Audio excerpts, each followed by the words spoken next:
When I pulled into the gravel driveway of Riverside Estate, the October sun was already sinking behind the Blue Ridge Mountains, casting long shadows across the stone facade.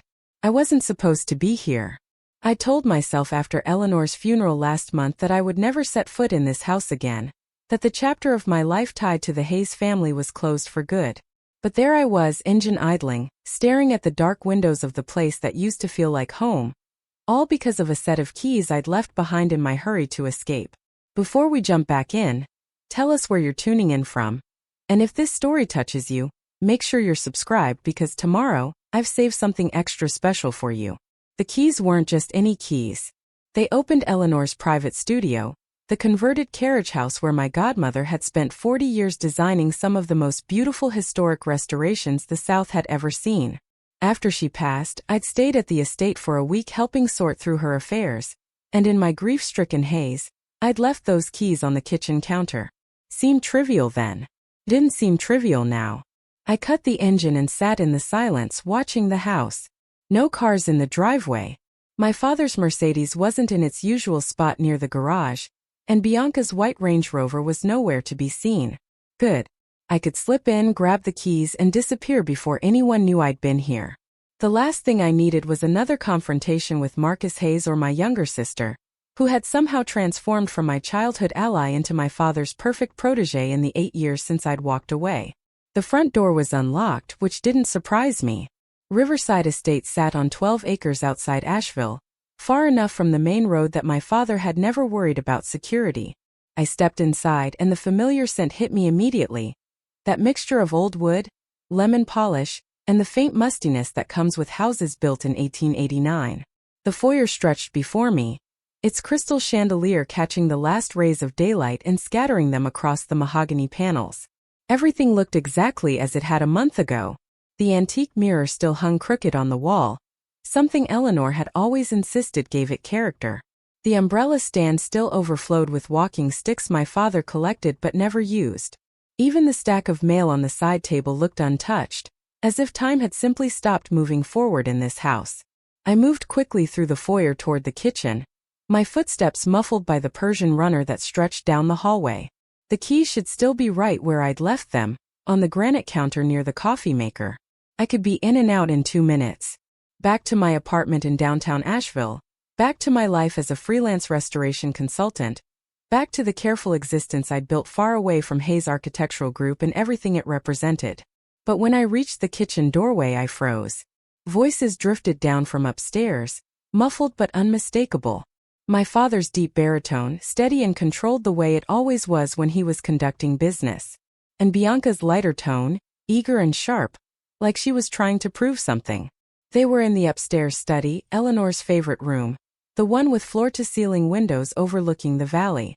My first instinct was to grab the keys and leave before they realized I was here. The keys sat exactly where I remembered. A small brass ring with 3 identical cuts, glinting under the pendant lights above the kitchen island. I reached for them, my fingers closing around the cool metal, ready to retreat. Then I heard Eleanor's name, and my hand stopped moving. My father's voice carried clearly now through the old house's heating vents, the same vents that used to carry whispered conversations throughout the estate when I was a child.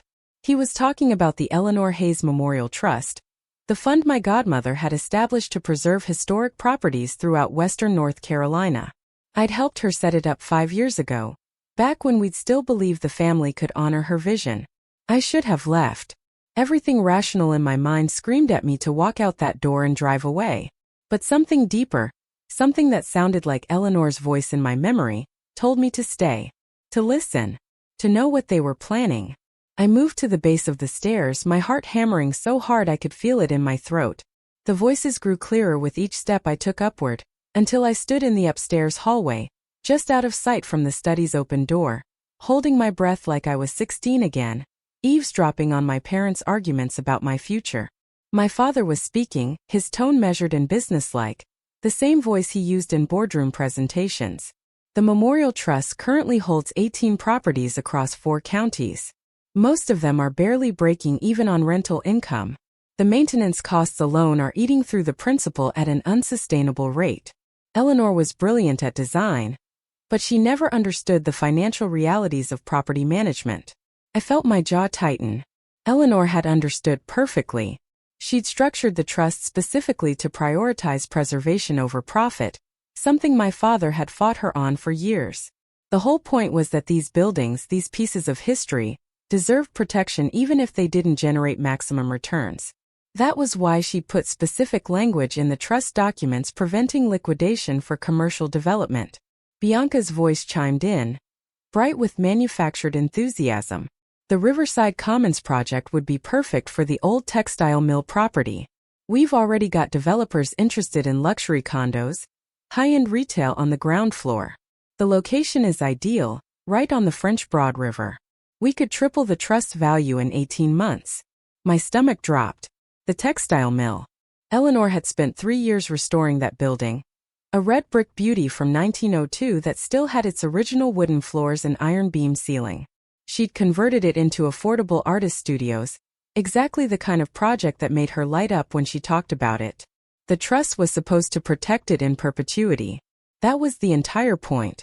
I pressed myself against the hallway wall, barely breathing as my father continued. The trust documents are the only obstacle. Eleanor's preservation clause is ironclad as written. But there's a provision for modification if circumstances change substantially.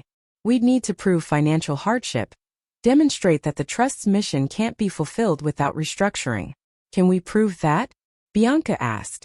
Her voice had an edge to it now, hungry and calculating. With the right accounting presentation, yes. The operational deficits are real enough. We just need to frame them correctly. Once we get court approval to modify the terms, we can begin strategic divestment. The textile mill first. The warehouse district properties. We're looking at $7 million in potential revenue, conservatively. $7 million that should be preserving history, not funding luxury condos. I felt something cold settle in my chest, a familiar sensation I hadn't experienced since the day I'd walked out of Haze Architectural Group 8 years ago. It was the feeling of watching my family choose profit over principle, watching them betray everything they claimed to value. What about Victoria? Bianca's question cut through my thoughts like a blade. She was named as a co-trustee in the original documents. Won't she contest this? My father's laugh was bitter. Victoria made her choice when she left the firm. She has no legal standing to challenge trust modifications as long as we follow proper procedures.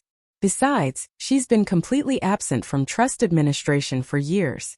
Any judge would side with the active trustees who've been managing the properties. She might fight us anyway. You know how she gets about Eleanor's legacy. Let her try. My father's voice hardened. She walked away from this family, walked away from the business Eleanor and I built together. She doesn't get to waltz back in now and lecture us about responsibility. Eleanor left the trust in my hands because she knew I'd make the tough decisions Victoria's too sentimental to face. The words landed like physical blows. Eleanor had left the trust in his hands because she believed he would honor her wishes, because family loyalty had meant something to her even when it cost her. She'd named me as co-trustee specifically to prevent exactly what I was hearing now, but I'd been so consumed by grief after her death that I'd let my father take over day-to-day operations. I'd signed the papers giving him temporary administrative authority, thinking it would be a few months until I could handle the emotional weight of managing her legacy. I'd been a fool. And now I was standing in a hallway, holding a set of keys to a studio I might never be allowed to enter again, listening to my own family plot to dismantle everything the woman who raised me had spent her life building. When's the court hearing? Bianca asked. 3 weeks. November 8th. Judge Morrison is sympathetic to our position. He's ruled in favor of trust modifications before when the financial case is strong. November 8th. 3 weeks. 21 days to figure out how to stop them. I backed away from the study door as quietly as I'd approached, my mind racing. The keys in my hand suddenly felt heavier, more significant. Eleanor's studio. The original trust documents were filed with the county.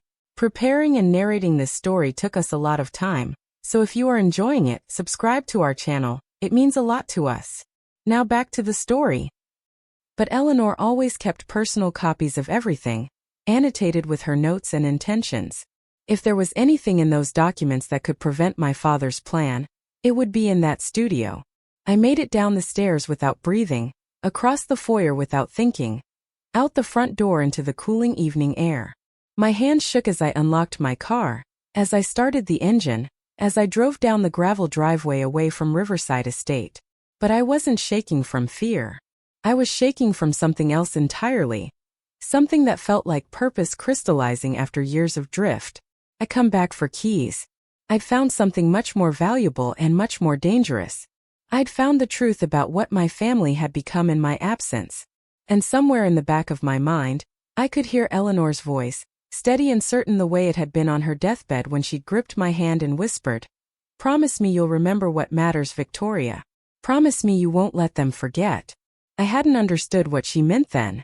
I was beginning to understand now. My name is Victoria Haze, and this is the story of how I went back for something I'd lost, and discovered something I couldn't afford to lose. This is the story of how a forgotten set of keys unlocked a betrayal I never saw coming. And this is the story of how I learned that sometimes the greatest battles we fight aren't against strangers or enemies, but against the people who taught us what family was supposed to mean. The drive back to my apartment should have taken 20 minutes. I made it in 12. The mountain roads blurring past as my mind worked through what I'd heard. My father and Bianca were planning to gut Eleanor's trust, to transform her life's work into a real estate portfolio. They had 3 weeks until a court hearing that could give them legal authority to do it. And they assumed I was too disconnected, too absent, too sentimental to stop them. They were wrong about that last part. I wasn't too sentimental. I was angry. And anger, I was learning, was far more useful than sentiment. I parked in the covered garage beneath my building and sat in the darkness, the keys still clutched in my hand. Eleanor's studio. I needed to get inside that carriage house and find her personal files. But I couldn't just walk onto the estate in broad daylight, not now that I knew what was happening. My father would have the locks changed the moment he realized I was involved.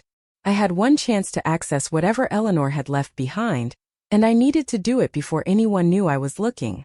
My phone buzzed in my pocket. A text from my best friend Rachel, the one person who'd stood by me through the ugliness of leaving Haze Architectural Group. "Dinner tonight? You've been weird all week."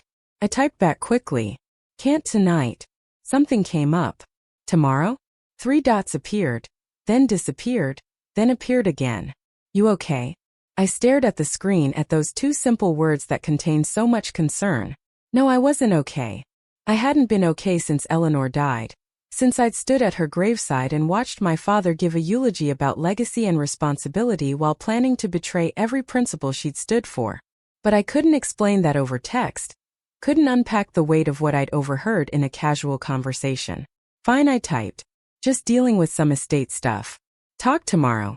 The lie tasted bitter, but it was necessary. The fewer people who knew what I was planning, the safer everyone would be. Because I was planning something now, even if I didn't quite know what yet. I was planning to fight back. I was planning to honor the promise I'd made to Eleanor, the one I'd almost forgotten in my grief and distance. I climbed the stairs to my 3rd-floor apartment, the keys digging into my palm.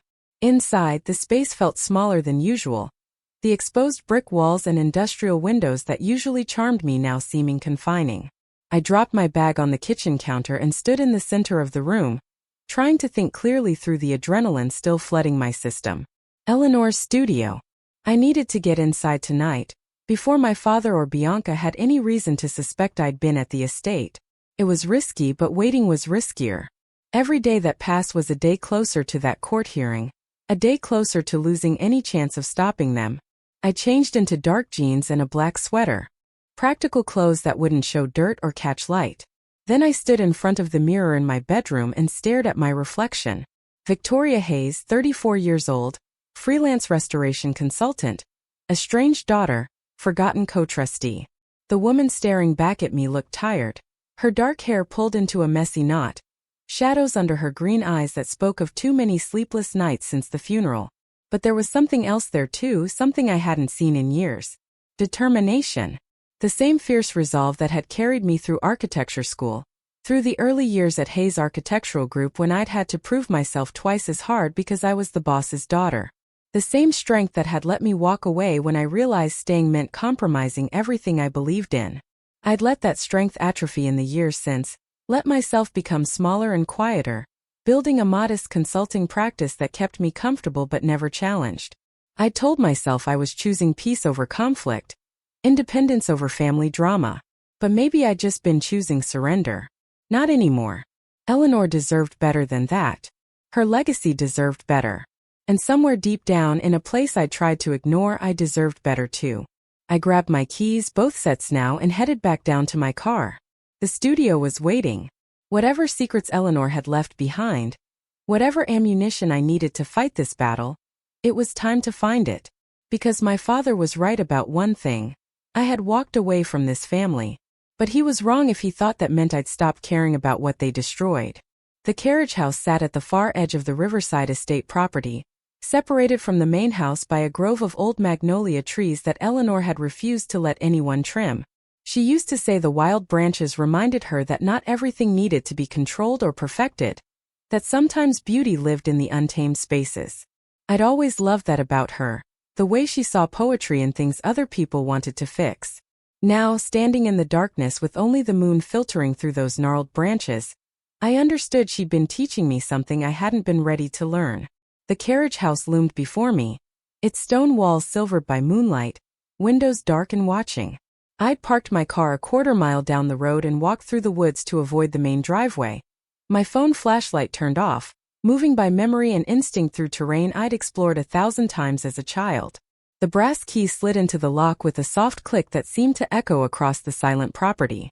My hands were steadier than I expected as I turned it, feeling the old mechanism give way. Eleanor had restored this building herself back in the 90s, converting it from a literal carriage house into her private sanctuary. 2 stories of exposed beam ceilings, original pine floors, and walls lined with drafting tables, bookshelves, and filing cabinets that held 4 decades of architectural history. I slipped inside and closed the door behind me, waiting for my eyes to adjust to the deeper darkness. The space smelled like Eleanor, that distinctive combination of drafting paper, lavender sachets, and the specific brand of tea she'd drunk every afternoon at 3 o'clock. For a moment the grief hit me so hard I had to lean against the door, remembering all the hours I'd spent here as a girl, watching her work, learning to see buildings not just as structures but as stories written in brick and timber. She'd been more than my godmother. She'd been the mother my own had never quite managed to be, the one who'd taught me that architecture wasn't about imposing your vision on a space but about listening to what the space wanted to become. My father had taught me to see buildings as investments, as portfolio pieces, as proof of the Haze family legacy. Eleanor had taught me to see them as living things that deserved respect and care. I moved deeper into the studio, using my phone's flashlight now that I was safely hidden from any potential observers. The beam caught dust motes floating in the air, illuminated the familiar chaos of Eleanor's workspace. Her drafting table still held her last project, a restoration proposal for a Victorian house on Montfort Avenue. Her reading glasses sat folded on top of a stack of preservation journals. Her favorite mechanical pencil, the one she'd used for 30 years, rested in a ceramic holder I'd made for her in high school art class. Everything waiting for her to return. Everything frozen in the moment she'd last walked out of this building. 2 months before the stroke that would eventually kill her. I forced myself to focus. The filing cabinets. Eleanor had kept meticulous records of every project, every trust decision, every significant conversation about her work. If there was evidence of what she'd truly intended for the Memorial Trust, documentation that could challenge my father's interpretation, it would be here. I started with the cabinet labeled Trust Documents, pulling open drawers that stuck slightly from disuse. The files were organized chronologically, Eleanor's neat handwriting labeling each folder.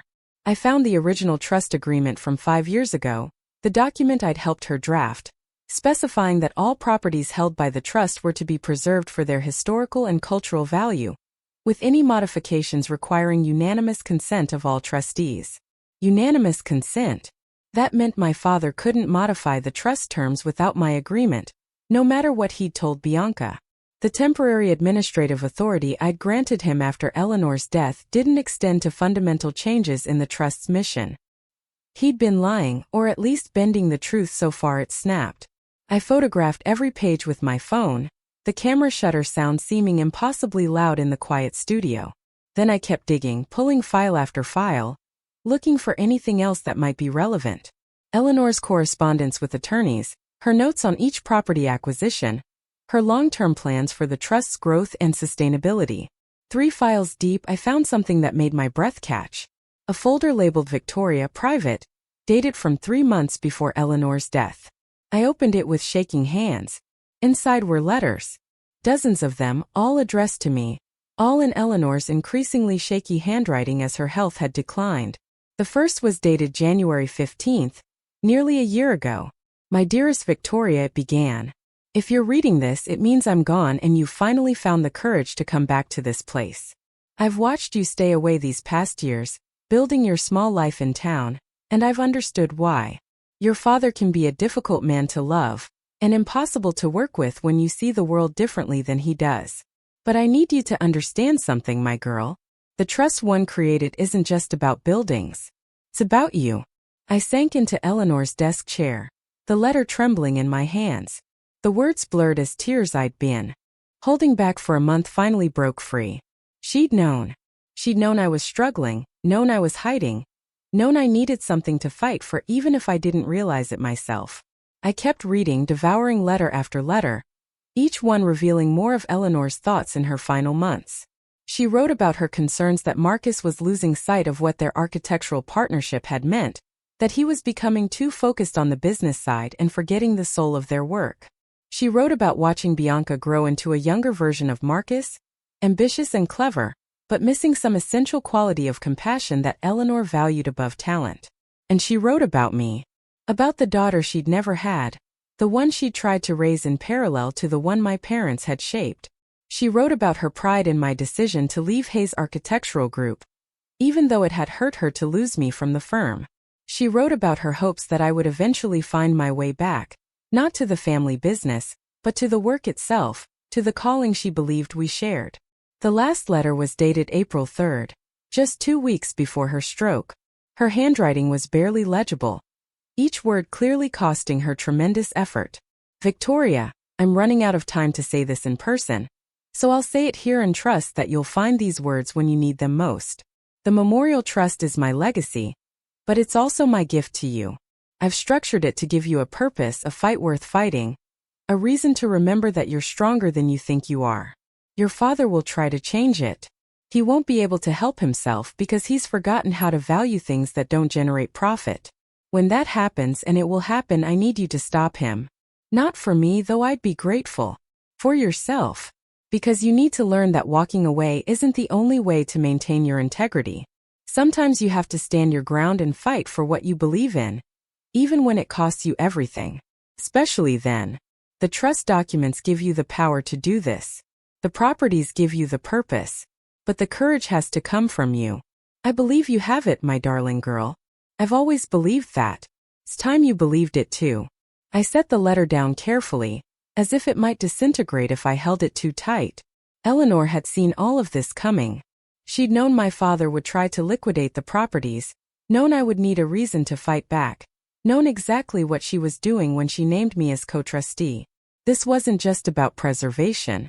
It was about forcing me to become the person she'd always believed I could be. The weight of that realization settled over me like a mantle I wasn't sure I was ready to wear. But ready or not, I was already wearing it. The moment I'd decided to come back for those keys, the moment I'd stayed to listen at the base of those stairs, I'd accepted Eleanor's challenge whether I'd known it or not. I gathered the letters carefully, adding them to my growing collection of photographed evidence. Then I kept searching, more methodical now, looking for anything else Eleanor might have left behind. Financial records showing the trust's actual health, proof that my father's claims of financial hardship were exaggerated. Communications with the property's tenants, demonstrating the positive impact the trust was having on the community. Anything that could counter the narrative Marcus would present to Judge Morrison in 3 weeks. In the bottom drawer of the last filing cabinet, I found a locked metal box. The keyhole was small, old-fashioned, the kind that required a skeleton key rather than a modern lock. I searched Eleanor's desk, her drawers, her shelves, growing increasingly frustrated as minutes ticked past. Where would she have hidden something like that? Then I remembered. The ceramic pencil holder I'd made in high school, the one sitting on her drafting table. I'd fashioned it with a hollow base, A secret compartment where Eleanor used to hide candy from me during my teenage years when I'd come here to escape whatever drama was unfolding at the main house. I grabbed it, turned it over, and shook. A small brass key tumbled into my palm. So light it seemed impossible it could unlock anything important. But it fit the box perfectly. Inside, I found documents I hadn't known existed. A separate trust agreement, filed with a different attorney, creating what Eleanor called the Haze Heritage Foundation. The language was similar to the Memorial Trust but with one crucial difference. It held the actual deeds to half the properties my father thought he controlled. Eleanor had transferred ownership months before her death, creating a parallel structure that protected the most historically significant buildings from any potential modification of the original trust. My father didn't know these properties were no longer part of the Memorial Trust. He was planning to liquidate assets he didn't actually have the authority to sell. And when he went before Judge Morrison with his carefully constructed financial hardship argument, the whole scheme would collapse. He'd look like either a fool or a fraud, possibly both. I photographed everything in the box, my hands moving quickly now, aware that I'd been in the studio for almost an hour. Too long. Risky. But I couldn't leave without making sure I had everything I needed. Eleanor had built me a weapon piece by careful piece. Now I needed to figure out how to use it. I was replacing the box in the filing cabinet when I heard it. The crunch of gravel outside, the distinctive sound of a car approaching slowly. My heart seized. I killed my phone's flashlight instantly, plunging the studio into darkness. Through the window I could see headlights cutting through the magnolia grove, moving toward the carriage house. Someone was coming, and there was nowhere for me to hide. I pressed myself against the wall beside the window, trying to control my breathing, trying to think. The car stopped just outside. A door opened and closed. Footsteps on the gravel path, deliberate and unhurried. Then the sound of a key in the lock, the same lock I'd opened an hour ago. The door swung open. A figure was silhouetted against the moonlight, tall and broad-shouldered. I recognized the shape before I saw the face. My father, Marcus Haze, standing in the doorway of Eleanor's sanctuary, looking into the darkness where I stood frozen. He reached for the light switch. I had maybe 3 seconds before he saw me. 3 seconds to decide whether to hide or confront, whether to run or stand my ground. 3 seconds to choose what kind of person I was going to be. Eleanor's words echoed in my mind. Sometimes you have to stand your ground and fight for what you believe in, even when it costs you everything. The lights blazed on. My father's eyes met mine across Eleanor's studio. For a long moment, neither of us moved, neither of us spoke. The shock on his face was genuine, pure surprise that quickly hardened into something colder. Anger. Calculation. The look of a man whose plans had just been complicated. I stepped away from the wall into the full light, and met his gaze without flinching. My phone was in my pocket, still holding all the evidence I'd photographed. The letters from Eleanor were tucked in my jacket. Everything I needed to destroy his scheme was literally on my person, inches from his reach. "Victoria," he said finally, his voice carefully neutral. "What are you doing here?" I could have lied. Could have said I was just nostalgic, just visiting one last time, just getting closure. But Eleanor's letters had stripped away my ability to hide behind comfortable falsehoods. She'd asked me to be brave. Brave meant honest, even when honesty was dangerous. "I came back for my keys," I said. "And I stayed because I heard you and Bianca planning to gut Eleanor's trust." I stood frozen at that door, listening to you plot to betray everything she built. The words hung in the air between us, sharp and irreversible. I'd shown my hand. Whatever happened next, there was no going back to pretending I didn't know, no returning to the careful distance I'd maintained for 8 years. My father's expression didn't change, but something shifted in his eyes. A reassessment. A recalculation of exactly who I was and what I was capable of. He stepped fully into the studio and closed the door behind him, shutting out the night and any possibility of escape. "Then I suppose," he said quietly, "we need to talk." The air in Eleanor's studio felt suddenly thin, as if all the oxygen had been consumed by the tension stretching between us. My father moved further into the space, his footsteps deliberate on the old pine floors, each one echoing in the high-ceilinged room. He was dressed in what I thought of as his evening casual, expensive jeans and a cashmere sweater, the uniform of old money trying to look approachable. But there was nothing approachable about the way he was looking at me now. His eyes calculating and cold. I held my ground near the filing cabinets, acutely aware of everything I just discovered. Everything I now knew that he didn't realize I knew. The Heritage Foundation documents. Eleanor's letters. The proof that half his liquidation plan was built on property he couldn't actually touch. But I couldn't reveal any of that yet, couldn't show him the full extent of what I'd uncovered. Information was power, and I needed every advantage I could gather. "You've been avoiding the estate since the funeral," he said. Not quite a question. "Why come back now? Why tonight?" "I already told you. I left my keys." He glanced at Eleanor's drafting table, at the chaos of her unfinished work, then back at me. His expression was unreadable. "You could have called. Asked Bianca to mail them. Instead you broke in after dark like a thief." "I didn't break in. These are my keys. Eleanor gave them to me. I have every right to be here." "Do you?" His voice carried an edge now sharp enough to cut. "You've been absent for 8 years, Victoria. You walked away from this family, from the business Eleanor and I built together, from every responsibility you were born into.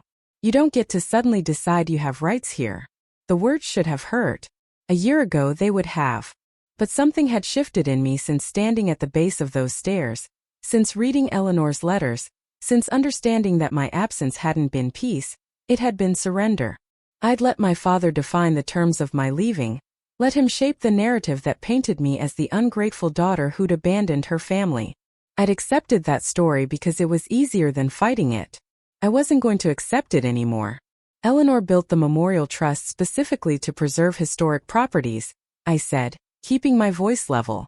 "She created detailed provisions to prevent exactly what you're planning. Liquidating those properties for commercial development isn't tough decision-making, Dad. It's betrayal." His jaw tightened.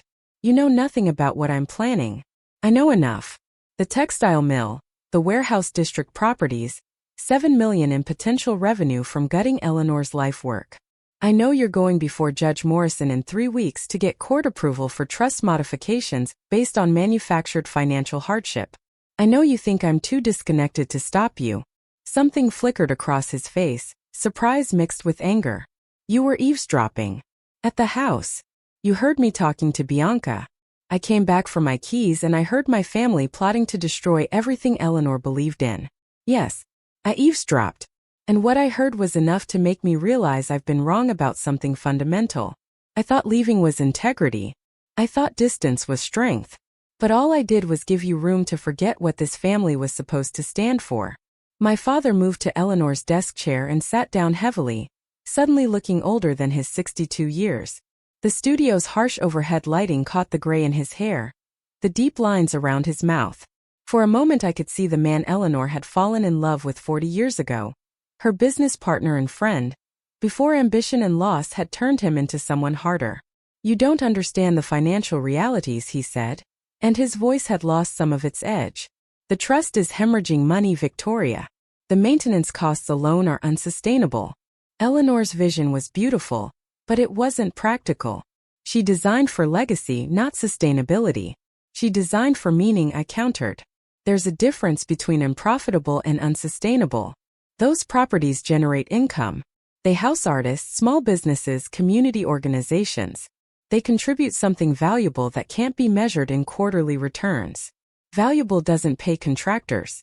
It doesn't cover property taxes or insurance premiums, or the cost of historically appropriate materials when something needs repair." Eleanor understood aesthetics. She never understood business. The dismissiveness in his tone ignited something hot in my chest. She understood exactly what she was doing. She chose preservation over profit because some things are worth more than money. "You taught me that once, or have you forgotten?" He looked up at me then. Really looked at me, and I saw something complicated pass through his expression. "Regret maybe, or recognition. When you were young, yes. Before your mother died. Before everything became about survival. Mom's death was 12 years ago. You've been using it as an excuse for bad decisions for over a decade." The words came out harsher than I'd intended, but I didn't take them back. My mother, Caroline, had died of cancer when I was 22, still in architecture school. Her loss had shattered our family in ways we'd never fully acknowledged. My father had thrown himself into work, Bianca had been too young to process it, and I'd become the emotional caretaker neither of them wanted. Eventually I'd stopped trying to hold us together and started building my own life. Instead, your mother's death changed everything, he said quietly. It made me realize how fragile all of this is. The business, the estate, the Haze name. I couldn't afford to be sentimental anymore. I had to make sure we survived. So you decided that meant abandoning every principle Mom and Eleanor believed in? They both loved history, Dad. They both believed in preservation and meaning and contributing something lasting. Mom worked with Eleanor on the Historic Society for years. How do you think she'd feel about you turning the textile mill into luxury condos? He stood abruptly, anger flashing across his face again. Don't you dare tell me what your mother would have wanted. You barely knew her as an adult. She died before you had any idea who you'd become. The accusation hung between us, cruel and partly true. I'd been young when my mother died, still figuring out my identity, still learning how to be a Haze daughter. But I'd known her well enough to understand what mattered to her, what she'd tried to teach me before cancer had stolen her voice and strength. I knew her well enough to know she'd be ashamed of this, I said, my voice shaking slightly. She'd be ashamed of liquidating Eleanor's trust for profit. She'd be ashamed of what you're teaching Bianca about what success means. And she'd be ashamed that you're using her death as justification for choices she never would have made. My father's face went pale, then flushed dark red. Get out, he said, his voice low and dangerous. Get out of this studio, off this property, and stay away from family business you walked away from years ago. I'm a co-trustee of the Memorial Trust. That makes it my business whether you like it or not.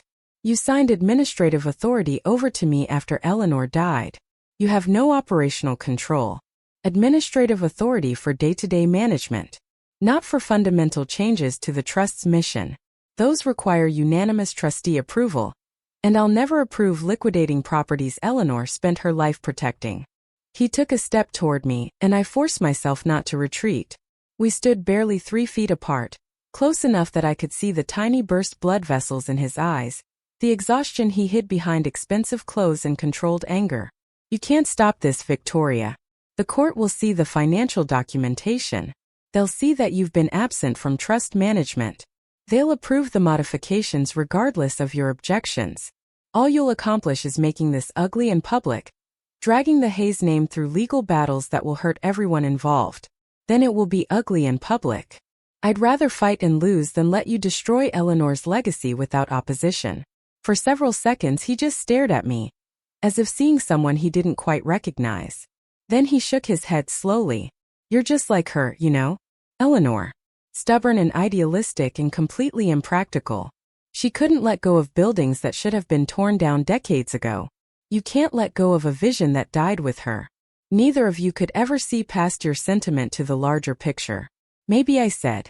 Or maybe you can't see past your bottom line to understand why the sentiment matters. Why some things are worth protecting even when they cost you. Why legacy means more than profit margins. He turned away from me, moving toward the door, his shoulders rigid with frustration. This conversation is over. Leave now, or I'll have you removed for trespassing. This is Eleanor's property, held in trust. I'm a trustee. I can't trespass on property I legally oversee. Test me, he said without turning around. His hand was on the door handle. See what happens. I watched him stand there, silhouetted against the darkness outside, and understood that we'd reached an impasse nothing would bridge. 8 years ago I'd walked away because I couldn't stand to fight him anymore. Couldn't bear the constant battles over every principle and decision. Now I was choosing to fight, and it terrified me how much it also felt like relief. I'll see you in court, Dad. 3 weeks. November 8th. Judge Morrison's chambers. He opened the door without responding, stepped out into the night, and closed it behind him with deliberate gentleness that somehow felt more violent than if he'd slammed it. I listened to his footsteps on the gravel, the car door opening and closing, the engine starting and fading as he drove back toward the main house. Only when the sound disappeared completely did I allow myself to breathe fully, to feel the tremor in my hands, the weakness in my knees. I'd confronted him. I'd shown my cards, revealed that I knew about his plans, committed myself to opposition.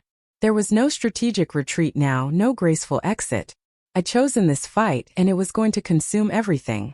I pulled out my phone and looked at the photos I'd taken, dozens of images of trust documents and Eleanor's letters, proof of what my father was planning and evidence of what Eleanor had truly intended. I had ammunition, but I wasn't naive enough to think ammunition alone would win this war. My father had resources, connections, decades of legal and business expertise. He had Bianca at his side, fully committed to his vision. He had the appearance of responsible stewardship, while I had the appearance of an estranged daughter with a grudge. I needed help. Real help from someone who understood trust law and estate litigation, someone who could turn Eleanor's careful planning into a legal strategy that would actually hold up in court. I needed an attorney. And not just any attorney. I needed someone good enough to go up against whatever high-priced legal team my father would assemble. I locked up the studio and made my way back through the Magnolia Grove toward where I'd left my car. The night had grown colder. Or maybe I was just feeling the adrenaline drain away, leaving exhaustion and the first whispers of doubt. What if my father was right? What if I couldn't stop this?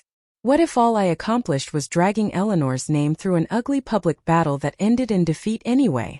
But then I thought of her letters, the careful way she'd constructed the Heritage Foundation as a backup plan, the faith she'd placed in me to find my courage when it mattered most. She believed I could do this. Believed it enough to build her legacy around that belief. The least I could do was try. I reached my car and sat in the darkness for a moment, organizing my thoughts, planning next moves. First thing tomorrow, I'd start calling attorneys, looking for someone who specialized in trust litigation and had experience with historic preservation cases. Someone who believed in the kind of work Eleanor had done, who'd fight for principle as much as payment.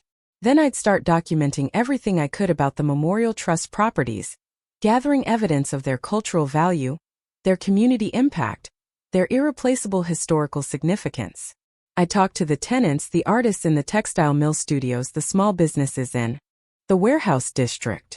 I'd build a case that went beyond legal documents to show exactly what would be lost if my father succeeded. And I'd reach out to every contact I still had in the Asheville preservation community, every historical society member and architectural historian who'd worked with Eleanor over the years.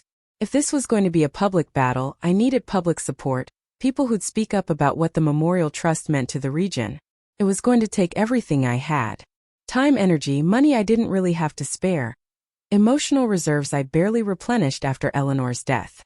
But for the first time in 8 years, I felt like I was moving towards something rather than away from it.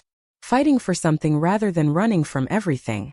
I started the car and pulled back onto the mountain road, heading toward my apartment in whatever sleep I could manage before tomorrow began. Behind me, Riverside Estate disappeared into darkness, the carriage house studio holding secrets my father didn't know I'd discovered. 3 weeks. 21 days until everything would be decided one way or another. Eleanor had given me the tools. Now I had to learn how to use them. And somewhere in the space between fear and determination, I felt her presence like a hand on my shoulder, steady and sure. "You can do this," I imagined her saying. "You're stronger than you know, my darling girl." I gripped the steering wheel tighter and drove into the night, carrying the weight of her faith and the promise I'd made at her graveside. I wouldn't let them erase her. Not without the fight of my life. The law offices of Pierce & Associates occupied the 3rd floor of a renovated tobacco warehouse in downtown Asheville. The kind of adaptive reuse project Eleanor would have loved. Original brick walls, exposed ductwork painted matte black, floor-to-ceiling windows that flooded the space with morning light. I'd found Nathan Pierce through a preservation attorney in Charleston who'd worked on several historic trust cases, and his reputation for taking on powerful families had sealed my decision to reach out. Now I sat in his conference room, my laptop open, surrounded by printed copies of every document I'd photographed in Eleanor's studio. Nathan sat across from me, reading through Eleanor's letters for the second time, his expression unreadable behind wire-rimmed glasses. He was younger than I'd expected, maybe 40, with the kind of sharp focus that made you feel like you were the only thing in the room that mattered. "This is extraordinary," he said finally, setting down the last letter. "Your godmother essentially wrote you a manual for fighting this battle. She knew exactly what your father would do, and she built in protections at every level. But will it be enough?" I leaned forward, trying to read something hopeful in his face. "He's got resources, connections. He'll hire the best attorneys money can buy. Money can't buy what you have.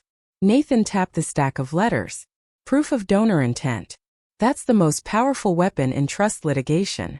Courts are extremely reluctant to modify trusts in ways that contradict what the founder clearly wanted, especially when that intent is this well documented. What about the financial hardship argument? The trust properties do require significant maintenance. He'll have real numbers to support his position. Nathan pulled up a spreadsheet on his own laptop, one he'd apparently been working on since I'd sent him the initial documents 2 days ago. I've reviewed the trust's financial statements for the past 5 years. Yes, some properties require more investment than they generate in immediate returns. But the trust as a whole is stable. Your father is cherry-picking data, emphasizing short-term costs while ignoring long-term value, and the trust's overall financial health. Can we prove that in court? We can certainly argue it. But there's something else here that's even more important. Nathan pulled out the Heritage Foundation documents, the ones I'd found in Eleanor's locked box. Your godmother transferred deed ownership of 6 properties to a separate foundation 3 months before she died. Those properties aren't part of the memorial trust anymore. They're protected by an entirely different legal structure. I know. My father doesn't realize that yet. He's planning to liquidate properties he doesn't actually control, which means when he presents his modification plan to Judge Morrison, it will be based on false premises. Nathan allowed himself a slight smile. That's not going to look good. At best, it suggests incompetence in his role as trustee. At worst, it suggests fraud. The word hung in the air, heavy with implications. Fraud. My father accused of fraud. The idea should have brought me satisfaction, justice for Eleanor, vindication for all the years I'd been dismissed as too sentimental. Instead, it just made me tired. This was still my family. Marcus Haze was still my father, even if I barely recognized him anymore. I don't want to destroy him, I said quietly. I just want to stop him from destroying what Eleanor built. Nathan studied me for a moment, his expression softening slightly. Those might end up being the same thing. Once we present this evidence, once the court sees the full picture, there will be consequences.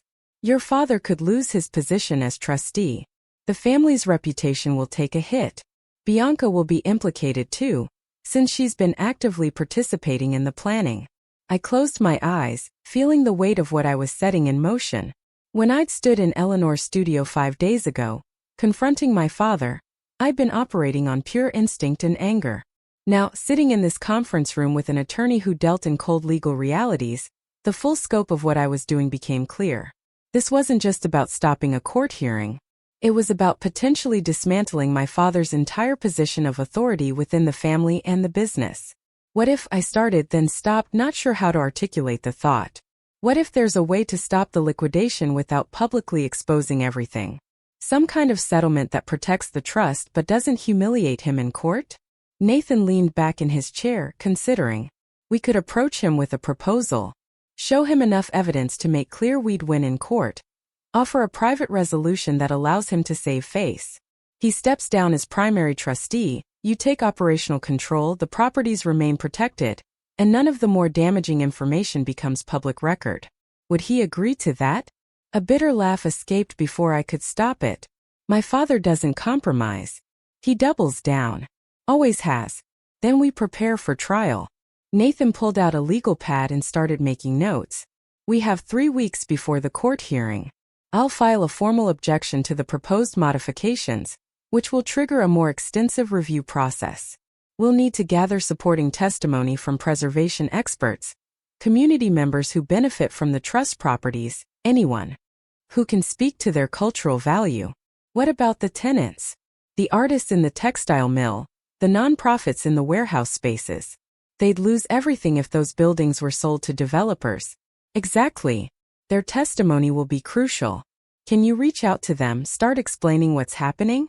I nodded, already mentally cataloging who I needed to contact. There was Marcus Chen, the sculptor who'd had a studio in the textile mill for 15 years. Lisa Rodriguez, who ran a youth arts program out of one of the warehouse spaces. David Kowalski, the architect who'd helped Eleanor with several of the restorations and understood the historical significance of each property. What about the media? I asked. If this goes to court, it will become public. The Haze family fighting over Eleanor's legacy. That's exactly the kind of story local papers love. We can try to keep it quiet, but once we file objections, it becomes part of the public record. Your father might try to control the narrative, paint you as an ungrateful daughter interfering with responsible trust management. We need to be ready with our own story. Which is what, exactly? That I abandoned my family for 8 years and suddenly decided I care about Eleanor's work now that there's money involved? The honesty in my voice surprised even me.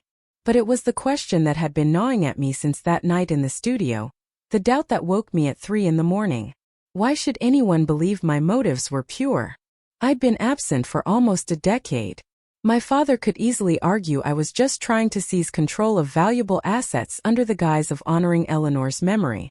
Nathan set down his pen and looked at me directly. Your story is that Eleanor asked you to do this. She wrote you letters explicitly stating her concerns and her faith in you to protect what she built. You're not interfering, you're fulfilling a dying woman's clearly expressed wishes. That's not about money or control. That's about integrity. The words settled something in me, gave shape to feelings I hadn't been able to articulate. This wasn't about proving myself to my father or claiming some prize I'd been denied. This was about keeping a promise to someone who'd believed in me when no one else had. Eleanor had asked me to fight and I was fighting. Everything else was just noise. Okay, I said. Tell me what you need me to do. We spent the next 2 hours going through strategy, building timelines, identifying witnesses and evidence we'd need to present. Nathan explained the legal procedures, the arguments we'd make, the likely counterarguments from my father's attorneys. By the time I left his office, my head was spinning with information and the magnitude of what lay ahead. I walked down to the River Arts District, needing to move, to think, to process everything before I started making the calls Nathan had assigned me.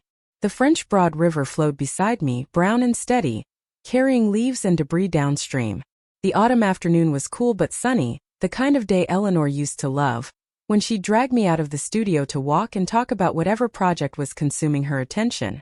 I found myself standing outside the textile mill without consciously deciding to come here.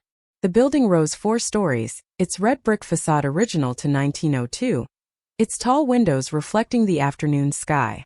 A hand-painted sign near the entrance read Riverside Artists Collective, and through the glass doors I could see the lobby with its polished concrete floors and industrial light fixtures.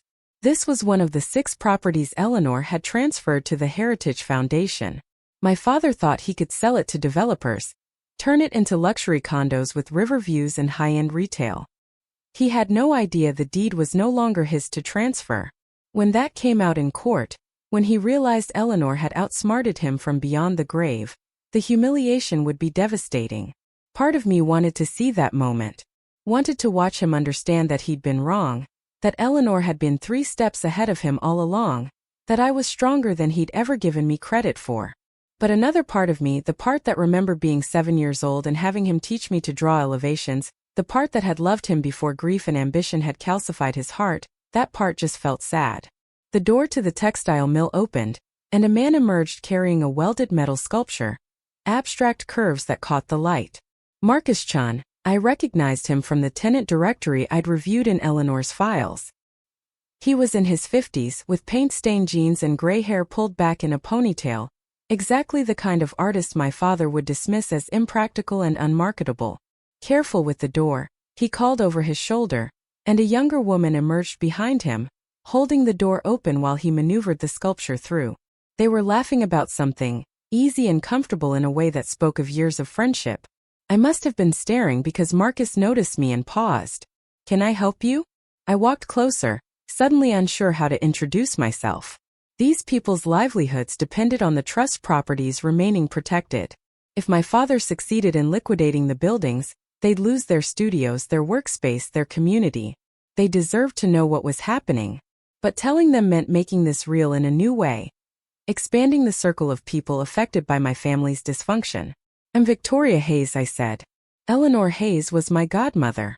She founded the trust that owns this building. Recognition flickered across Marcus's face. Eleanor. God, we miss her. She was incredible, the way she understood what artists need. Not just space but the right kind of space. She preserved the soul of this place while making it functional. The younger woman stepped forward, extending her hand. Lisa Rodriguez. I run a youth arts program on the second floor. Eleanor gave us such a good rate on rent. We've been able to serve kids who could never afford traditional art classes. We're reaching almost 200 students a year now. That's amazing. Eleanor would have loved that. She always believed art should be accessible, not just for people who could pay premium prices. Is that why you're here? Lisa asked. To check on the property. I hesitated, weighing how much to say, how to explain without causing panic. But Nathan had been clear. I needed these people on my side. I needed them to understand what was at stake and be willing to fight for it. Actually, I'm here because the trust is under threat. My father is trying to modify its terms so he can sell properties for commercial development. This building is on his list. If he succeeds, you'd all lose your studios. The sculpture in Marcus's hand seemed to grow heavier. He set it down carefully on the sidewalk. When is this happening? There's a court hearing in 2.5 weeks. I'm fighting to stop it, but I need help. I need people who can testify about what these spaces mean, the value they provide that can't be measured in dollars. I need the community to show up and make clear what would be lost. Marcus and Lisa exchanged glances, communicating something wordless. Then Marcus turned back to me. There are 47 artists working in this building. Small businesses on the ground floor, individual studios on the upper floors. Half of them have been here for over a decade. This isn't just a building to us, it's home. I know. That's exactly what I need a judge to understand. What do you need us to do? Lisa's voice was steady, but her hands were shaking slightly. Just tell us. We'll do whatever it takes. For the next hour, I sat with them in the textile mill's lobby, explaining the situation, answering questions, watching their expressions shift from shock to anger to determination. Other artists wandered through, drawn by the unusual gathering, and each time I had to explain again what was happening. Watched the news land like a physical blow. By the time the sun was setting, I had a room full of people whose lives my family's private war would affect, and the weight of that responsibility pressed down on me like a stone. A photographer named James offered to document all the studios, creating a visual record of the work being produced in the space. A ceramicist named Angela volunteered to organize a letter-writing campaign to Judge Morrison. Marcus said he'd reach out to every arts organization in Asheville, building a coalition that could speak to the textile mill's cultural importance. These people were strangers, but Eleanor had brought them together, created a community through her vision of what these old buildings could become. Now they were my army, ready to fight for a woman they'd known and a future they believed in.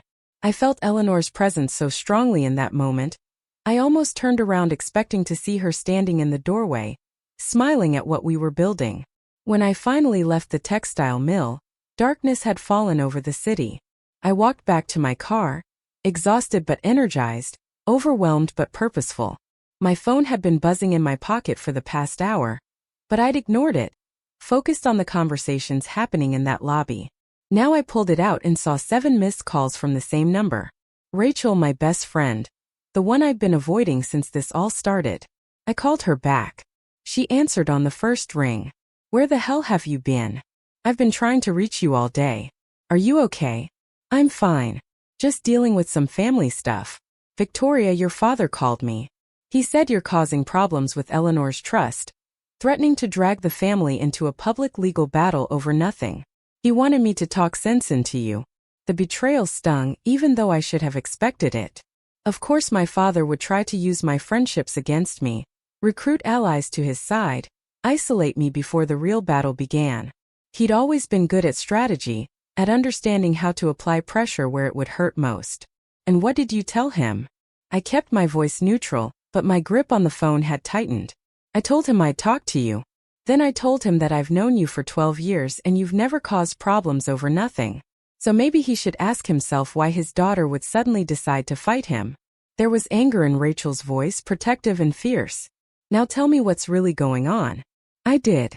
Standing in the parking lot of the River Arts District, with the sound of the river rushing by and city lights reflecting off the water, I told her everything. The overheard conversation, Eleanor's letters, the Heritage Foundation documents, the court hearing in 2.5 weeks. By the time I finished, I was shaking from cold and emotion, and the relief of finally sharing the burden I'd been carrying alone. Rachel was quiet for a long moment. Then she said, "You're really doing this. You're going to war with your own father." "I'm doing what Eleanor asked me to do. This is going to get ugly, Vic. He's not going to just accept defeat. You know that, right? He'll come after you with everything he has." "I know." I leaned against my car, staring up at the stars barely visible through the city's light pollution. But what's the alternative? Let him destroy everything she built? Pretend I don't know what he's planning? I can't do that. Not anymore. "What do you need?" The question was simple, but it cracked something open in my chest. What did I need? Support. Courage. Someone to remind me I wasn't crazy for thinking this fight mattered. Someone to stand beside me when everyone else in my family was standing against me. "Can you come over?" I asked. "I don't want to be alone tonight. I'm already getting my keys. I'll bring wine and Thai food. Be there in 20 minutes. She hung up, and I stood in the darkness for another moment, gathering my strength for whatever came next. Tomorrow I'd start reaching out to more tenants, building the coalition of witnesses and supporters Nathan needed. Tomorrow I'd begin preparing for the fight of my life. But tonight, I'd let myself be held together by friendship and wine and the knowledge that at least one person believed I was doing the right thing. I drove home through streets that had become familiar over the past 8 years. The city I'd claimed as mine when I couldn't stand to be part of my family's world anymore. Asheville had been my refuge, the place where I could build an identity separate from being Marcus Hayes' daughter. Now it was becoming the battleground where I'd have to prove I deserved Eleanor's faith. My apartment felt different when I walked in, smaller somehow, as if the weight of what I was carrying couldn't quite fit inside these walls anymore. I changed into comfortable clothes and opened the windows, letting in the cool night air. From 3 floors up, I could see the lights of downtown spreading across the valley, each one representing someone living their life, fighting their own battles, carrying their own burdens. Somewhere in that sprawl of lights was my father, probably sitting in his study at Riverside Estate, planning his next move. He'd know by now that I'd contacted an attorney, that I was serious about fighting him. He'd be strategizing, calling in favors, assembling his own team of experts and lawyers. The man who'd taught me to see 10 moves ahead in every situation would be applying all that skill toward defeating me. The thought should have terrified me. Instead, I felt oddly calm, because for the first time in 8 years, I knew exactly who I was and what I was fighting for. Not for money or control or even for victory.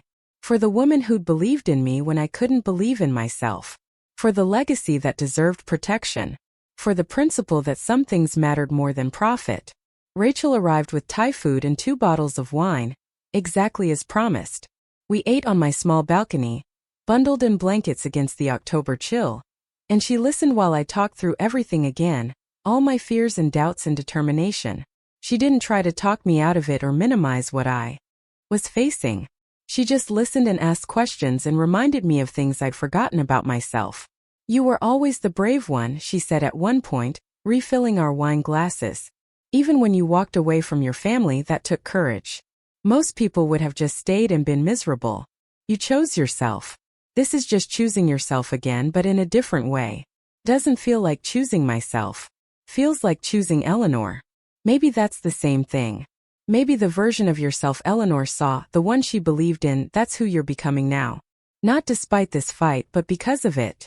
The words settled into me, finding a home beside Eleanor's letters and Nathan's legal strategy, and all the determination I'd been gathering. Maybe Rachel was right. Maybe this wasn't about Eleanor at all, not really. Maybe it was about finally becoming the person I'd been too afraid to be.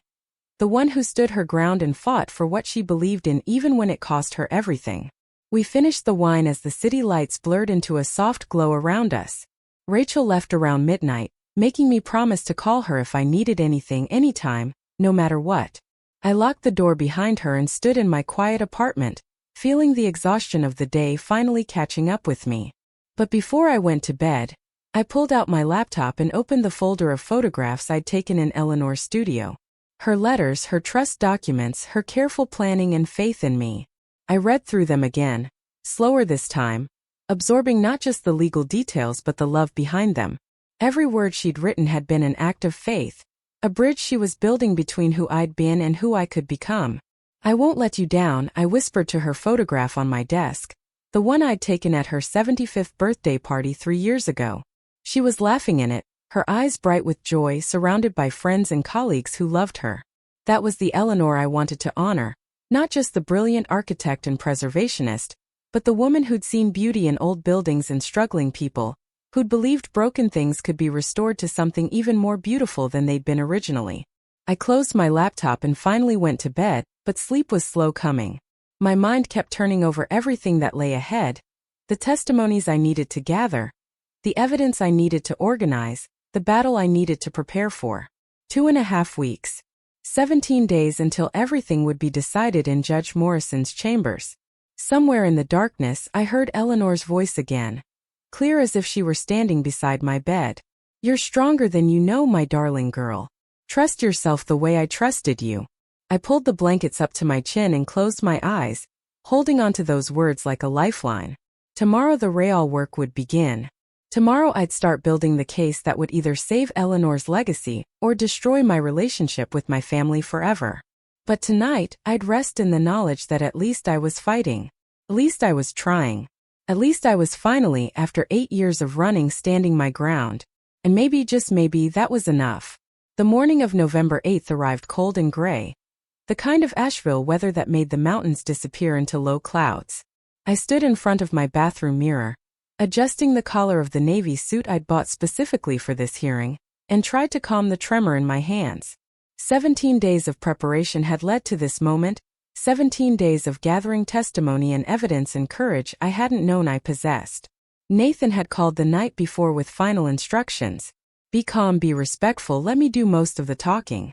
Don't react to anything your father says, no matter how much it hurts.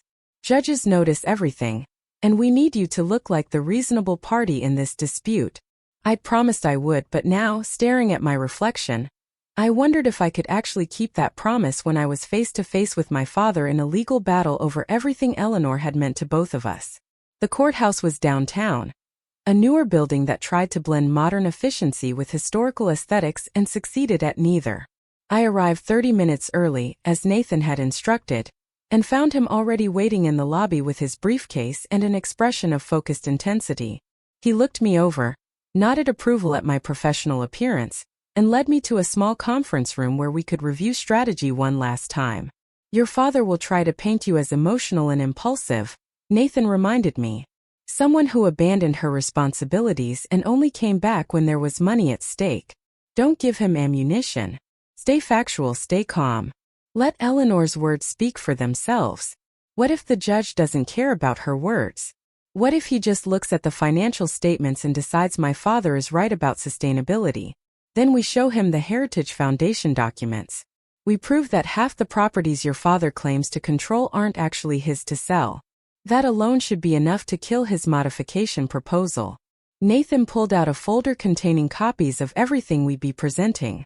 "But I don't think it will come to that. Judge Morrison has a reputation for respecting donor intent. Once he reads Eleanor's letters, once he hears from the community members about what these properties mean, he'll see the bigger picture." I wanted to believe him.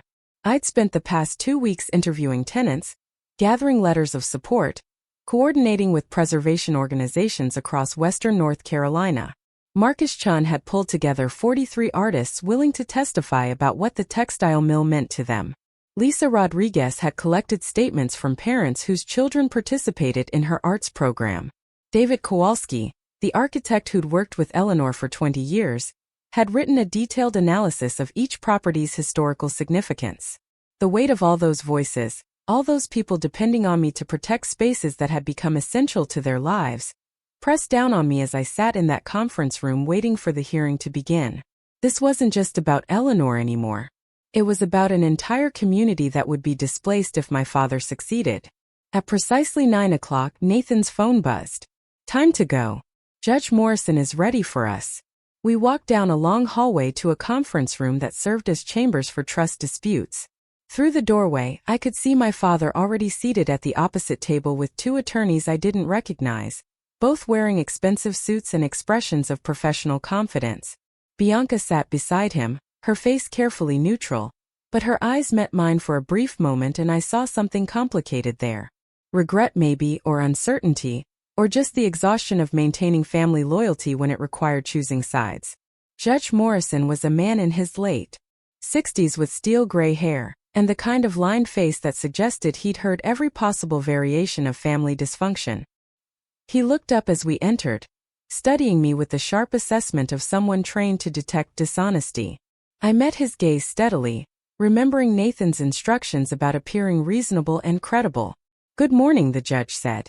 "I've reviewed the preliminary filings from both parties.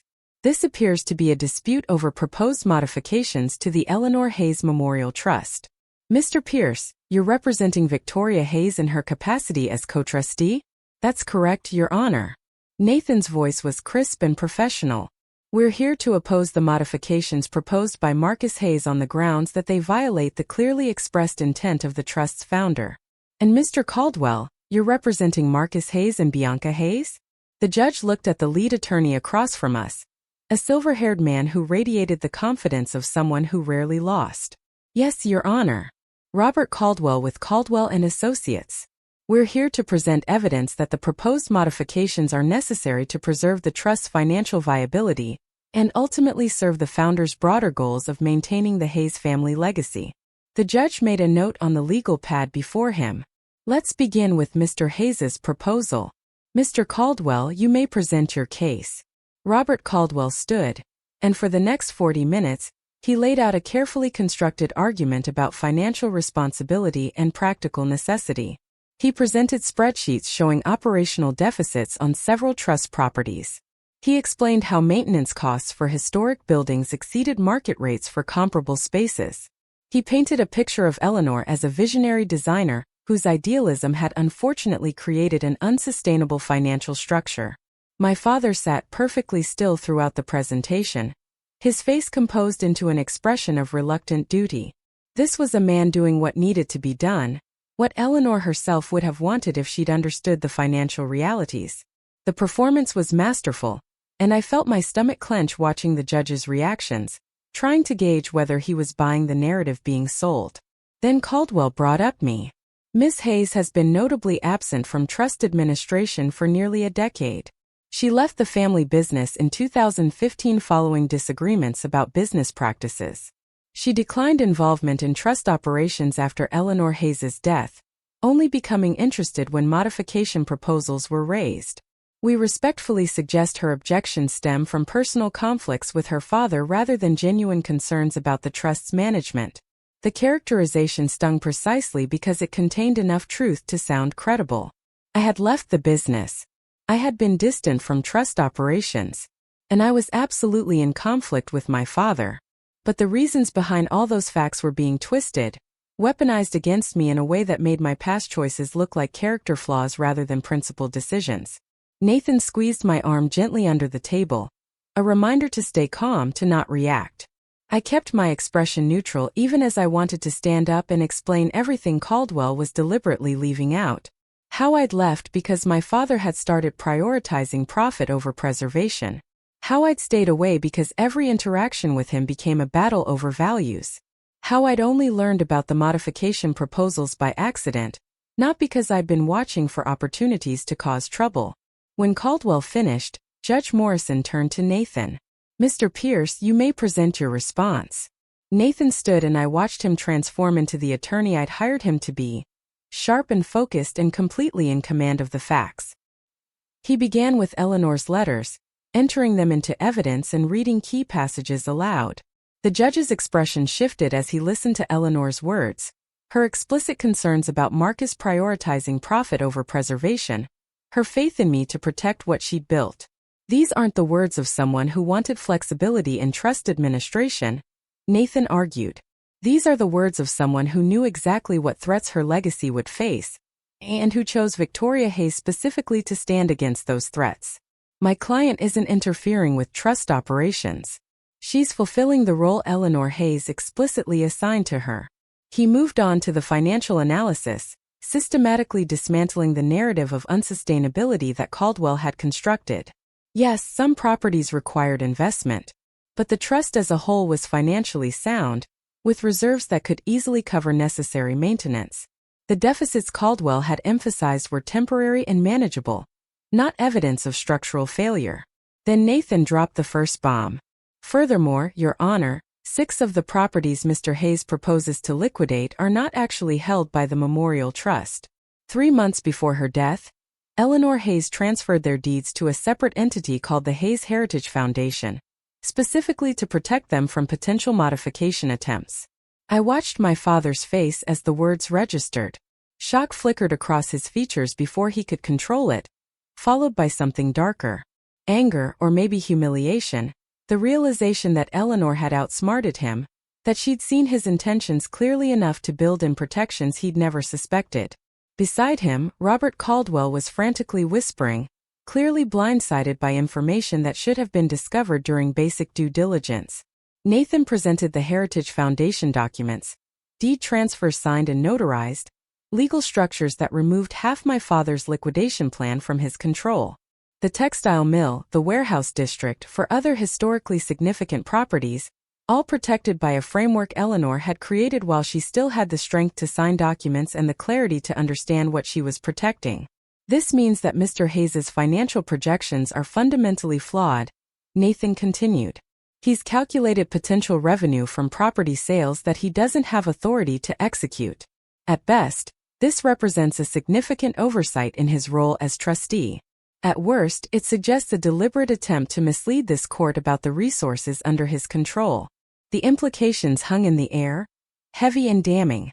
Judge Morrison was looking at my father now with a different expression, less sympathetic, more skeptical. This was no longer a simple disagreement about trust management. This was a trustee proposing modifications based on assets he didn't actually control, which raised serious questions about his competence or his honesty. Mr. Caldwell requested a brief recess, and the judge granted it. Nathan and I remained in the conference room while my father and his attorneys huddled in the hallway. Through the glass I could see Bianca standing apart from them, her arms crossed, staring at nothing. She looked smaller somehow, younger, like the sister I'd grown up with before ambition and our father's influence had transformed her. That went well, Nathan said quietly. Did you see Morrison's face when I presented the Heritage Foundation documents? He's skeptical of your father's entire position now. What happens next? I asked, my voice steadier than I felt. Caldwell will try to recover. Argue that the oversight doesn't invalidate the broader concerns about trust sustainability. But his credibility is damaged. Morrison will want to hear testimony now, get a sense of the human impact beyond the legal technicalities. When we reconvened, Caldwell did exactly what Nathan predicted. He downplayed the Heritage Foundation revelation, argued it was a technicality that didn't change the fundamental challenges facing the remaining trust properties. Then he called my father to testify, and I had to sit there watching him present his version of events. Marcus Haze spoke about his 40-year partnership with Eleanor, the business they'd built together, the respect he had for her vision. He talked about the pain of watching trust properties struggle financially, knowing Eleanor would have wanted them to succeed. He presented himself as a man caught between honoring his partner's memory and facing practical realities she'd never had to confront. It was a compelling performance, and I could see it resonating with Judge Morrison. My father had always been good at this, at telling stories that cast him as the reasonable adult making tough choices. He'd done it when he sold ancestral land over my objections, when he'd pushed me out of the family business, when he'd slowly erased my contributions from every family narrative. And he was doing it now, painting himself as the responsible steward while implicitly portraying me as the irrational obstructionist. Then Nathan cross-examined him, and the performance began to crack. He asked my father about the specific language in Eleanor's trust documents, the provisions requiring unanimous trustee approval for mission modifications. My father acknowledged them but suggested they were boilerplate language Eleanor hadn't really meant to be taken literally. Nathan asked how he could possibly know what Eleanor meant better than the written words she'd left behind. My father didn't have a good answer. Nathan asked about the Heritage Foundation transfers. When had my father discovered that 6 properties were no longer part of the Memorial Trust? My father admitted he'd only learned about them 2 weeks ago, when reviewing deeds for the modification proposal. So he'd been planning to sell properties for months without actually verifying he had authority to do so? My father's face flushed, but he maintained that his staff should have caught the discrepancy earlier. With each question, Nathan chipped away at the image of competent stewardship my father had tried to project. By the time the cross-examination ended, my father looked rattled, his composure fraying at the edges. He returned to his seat and Bianca reached over to squeeze his hand, a gesture of support that made my chest ache with the complicated grief of watching my family fracture in real time. Then Nathan called his witnesses. Marcus Chun testified about the textile mill, describing how Eleanor's vision had created not just affordable studio space, but an entire artistic community.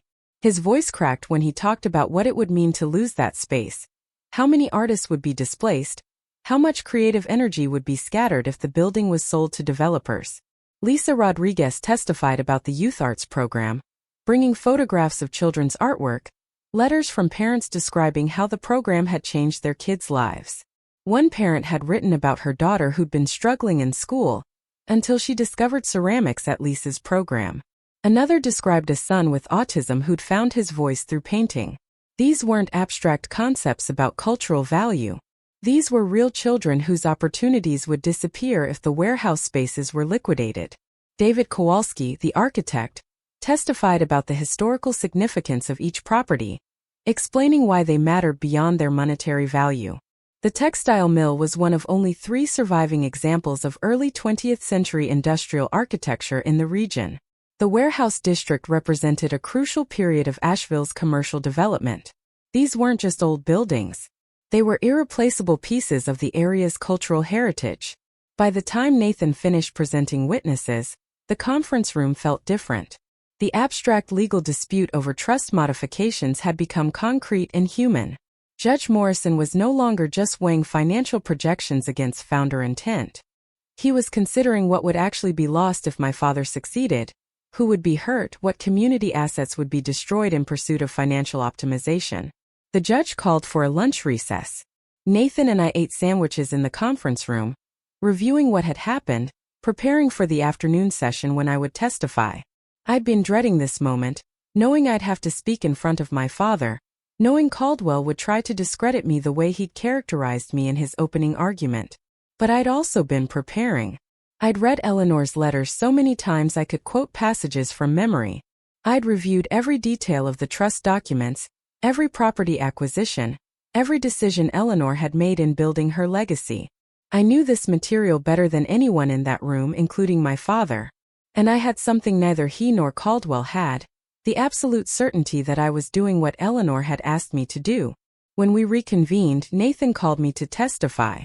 I walked to the witness chair with my heart hammering but my head clear. Judge Morrison studied me as I was sworn in, and I met his gaze directly, hoping he could see the truth in my face even before I spoke. Nathan began with simple questions. How long had I known Eleanor? My entire life. She was my godmother and my mentor. What role had I played in creating the memorial trust? I'd helped draft the original documents, worked with Eleanor to identify properties worth preserving, consulted on restoration plans for several buildings. Why had I stepped back from active involvement after Eleanor's death? Because the grief was overwhelming and I trusted my father to honor her wishes while I dealt with the emotional aftermath. Why did you decide to oppose his modification proposal? Nathan asked, and this was the moment everything hinged on, the chance to explain my motives in a way that couldn't be twisted or dismissed. I took a breath and looked directly at Judge Morrison. Because I found letters Eleanor wrote to me before she died. Letters where she explicitly expressed concern that my father would try to modify the trust for financial gain. Letters where she asked me to protect what she built if that happened.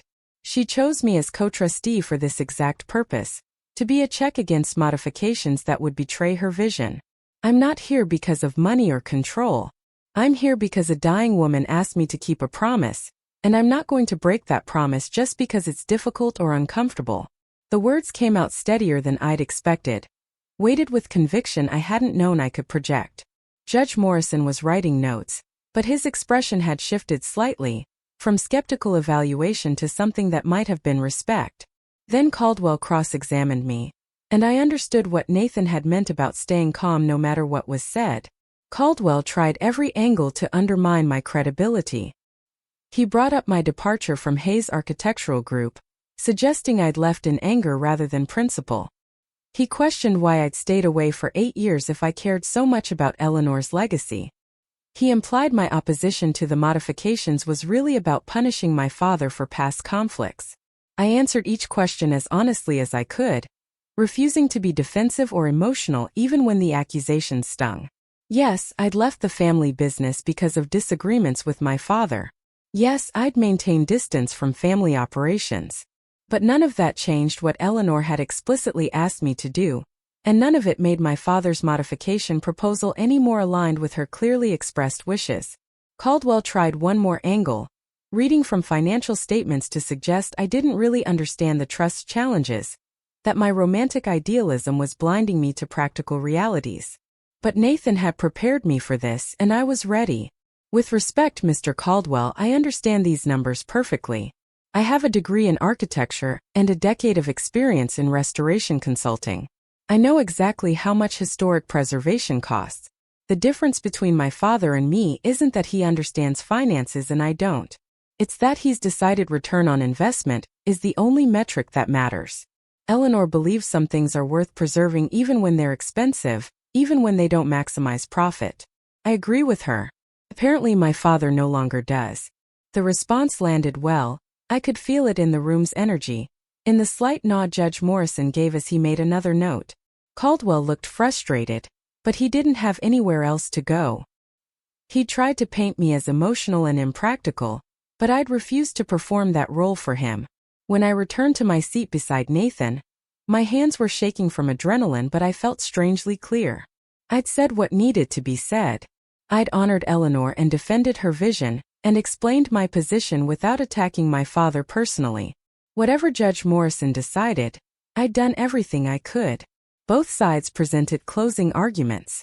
Caldwell tried to refocus attention on financial sustainability, arguing that responsible stewardship sometimes required difficult decisions Eleanor hadn't anticipated.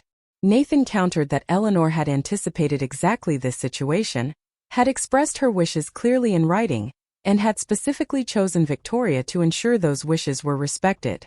Then Judge Morrison called for a brief recess to review his notes and consider his decision. 45 minutes that felt like hours, sitting in that conference room while my entire future and Eleanor's legacy hung in balance.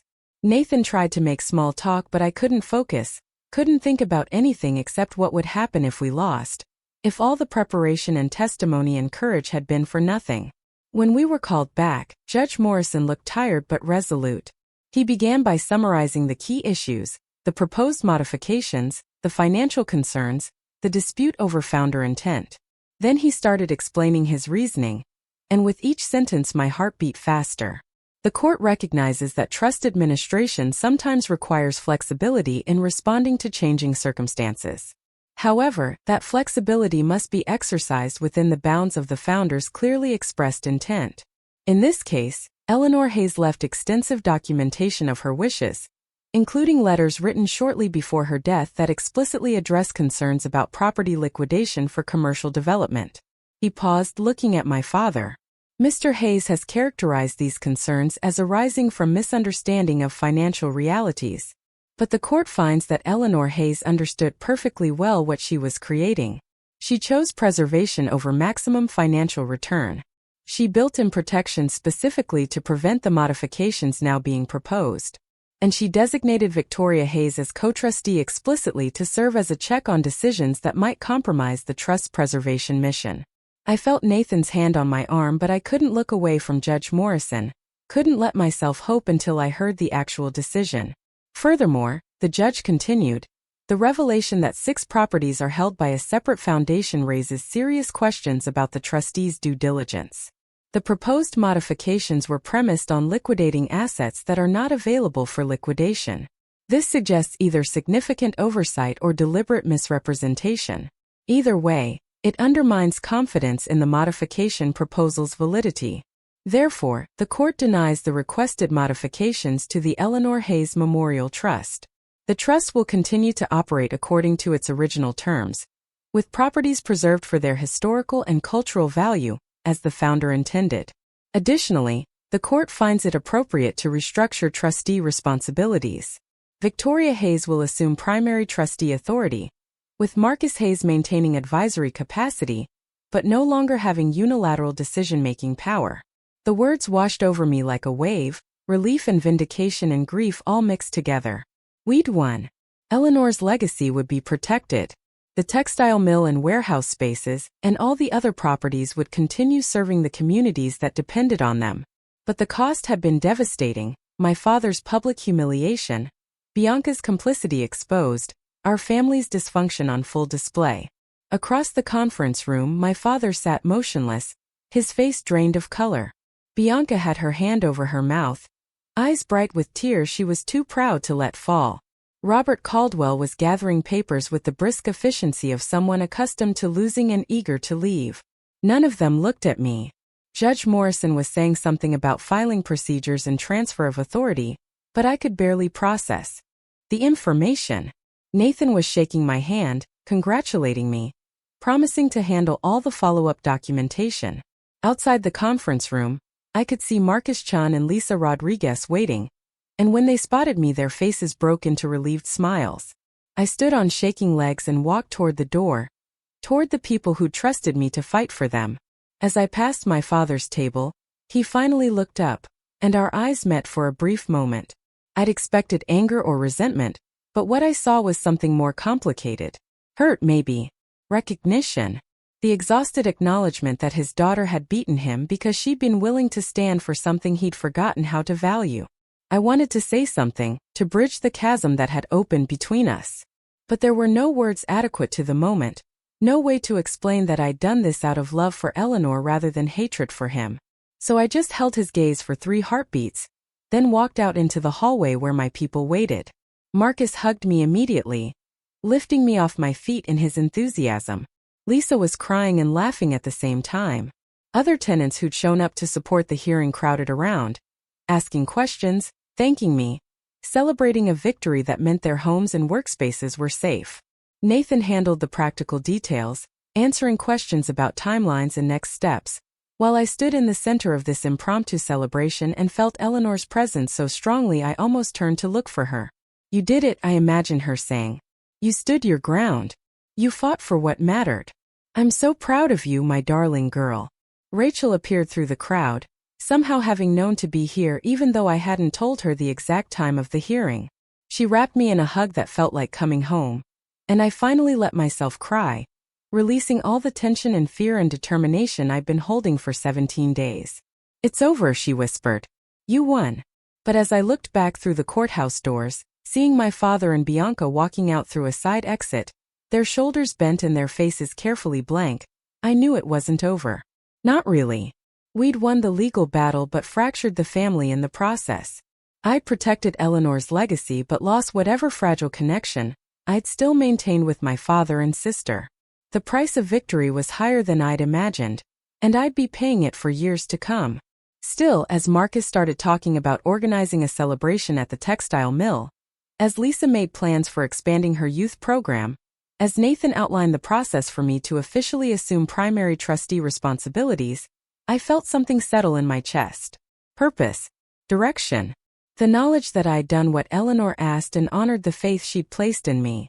That night, after the celebration at the textile mill, after the champagne toasts and grateful speeches, after Marcus Chan had presented me with a small metal sculpture he'd created in Eleanor's memory, I drove back to my apartment and sat in the darkness looking at the city lights below.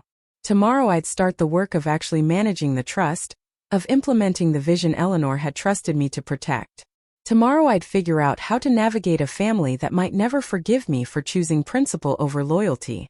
But tonight, I pulled out Eleanor's letters one more time and read through them in the lamplight, hearing her voice in every word. "You're stronger than you know," she'd written. "It's time you believed it too." I touched the paper gently, reverently, feeling the weight of her love and her expectations. "I believe it now," I whispered to her memory. "I finally believe it." The next morning, I returned to Riverside Estate for the first time since the confrontation in Eleanor's studio. My father had requested a meeting to discuss the transition of trustee authority, and I'd agreed despite knowing it would be painful. But there were practical matters to address, files to transfer, accounts to hand over. We could be adults about this even if we couldn't be family anymore. He met me in the study, The same room where I'd heard him planning to liquidate Eleanor's properties 3 weeks ago. He looked older now, diminished somehow, as if losing in court had cost him more than just legal authority. We sat across from each other at Eleanor's old desk, papers and files spread between us, and for several minutes neither of us spoke. Finally he said, "She planned this, Eleanor. She knew exactly what would happen and she set you up to stop me." The words weren't angry, just tired. Resigned. "She knew you'd forget what mattered once she was gone." She was right. He nodded slowly, accepting the judgment without argument. "I loved her, you know. For 40 years we built something together. But after your mother died, after I lost Caroline, I couldn't afford to be sentimental anymore. I had to protect what we built, make sure it survived." "You didn't protect it, Dad. You tried to sell it. There's a difference." He looked at me, then really looked at me for the first time in years. "You're more like Eleanor than I ever realized. Stubborn. Idealistic. Completely committed to principles that don't make financial sense. She drove me crazy sometimes." "So do you." "Good," I said softly. "Maybe that's exactly who I should be." We worked through the files for 2 hours, civil and professional, and carefully avoiding anything personal. When we finished, he walked me to the door. Bianca was waiting in the foyer, and the three of us stood there awkwardly, family members who'd become strangers through choices we'd all made. "I'm sorry," Bianca said suddenly. "I'm sorry I chose wrong. I thought Dad needed support and you were just being difficult. I didn't understand what you were actually fighting for." The apology surprised me, genuine and undefended. I studied my sister's face, seeing the girl I'd grown up with underneath the polished exterior she'd developed. Maybe there was still hope for us. Maybe family didn't have to be all or nothing. "Eleanor would want us to find our way back to each other eventually," I said. "Not now. But someday." Bianca nodded, tears in her eyes. "Someday." I left Riverside Estate and drove to the carriage house, to Eleanor's studio that was now mine to use.